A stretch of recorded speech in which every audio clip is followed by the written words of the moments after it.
Herbal fill பண்ண இந்த பாட்டிலில் வந்து ஆயில் எப்படி ஃபில் பண்ணுறது, எப்படி யூஸ் பண்ணுறதுன்னு உங்களுக்கு டவுட் இருக்கும். இந்த ஹெர்பல்லாம் பார்த்தீங்கன்னா டேண்ட்ரஃபை கண்ட்ரோல் பண்ணுறதுக்கும், ஹேர் ஃபாலை கண்ட்ரோல் பண்ணுறதுக்கும், ஹேர் ரீக்ரோத் ஆகிறதுக்கும், ஹேர் பிளாக் ஆகிறதுக்கும் ஆன இன்க்ரீடியன்ட் 33 இன்க்ரீடியன்ட் ஆட் பண்ணியிருக்கேன்.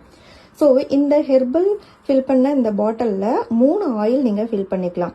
500 ml கோகோனட் ஆயில், செக்கில் ஆட்டின தேங்காய் எண்ணெய், 100 ml பாதாம் ஆயில், ஆல்மண்ட் ஆயில் அதாவது 100 ml, 50 ml வந்து ஆமணக்கு எண்ணெய். ஸோ இது 3ஐயும் நீங்கள் ஃபில் பண்ணிக்கலாம். இது 1 லிட்டர் பாட்டில்.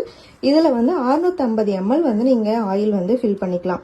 ஏன்னா ஆல்ரெடி இதில் நிறைய இன்க்ரீடியன்ட் இருக்கிறதால 1 லிட்டர் வந்து நம்ம ஆயில் ஃபில் பண்ண முடியாது, கம்மியாக தான் ஃபில் பண்ணணும். ஸோ உங்ககிட்ட வந்து 3 ஆயிலுமே இருக்குன்னா 3 ஆயிலுமே ஃபில் பண்ணுங்க. இல்லை என்கிட்ட கோகோனட் ஆயில் மட்டும்தான் இருக்குன்னா கோகோனட் ஆயில் மட்டும் செக்கில் ஆட்டின எண்ணெய் 600 ml எடுத்துக்கோங்க. இதில் ஃபில் பண்ணிவிட்டு இந்த பாட்டிலில் நல்லா இப்படி ஷேக் பண்ணணும். நல்லா இப்படி கவுத்து நல்லா ஷேக் பண்ணிவிட்டு அப்படியே வச்சுருங்க. 15 நாள் இந்த பாட்டிலில் அந்த ஆயில் வந்து ஊறணும். 15 நாளும் டெய்லி காலையிலையும் ஈவினிங்கும் இதே மாதிரி ஒரு 3-4 வாட்டி ஷேக் பண்ணி வைங்க.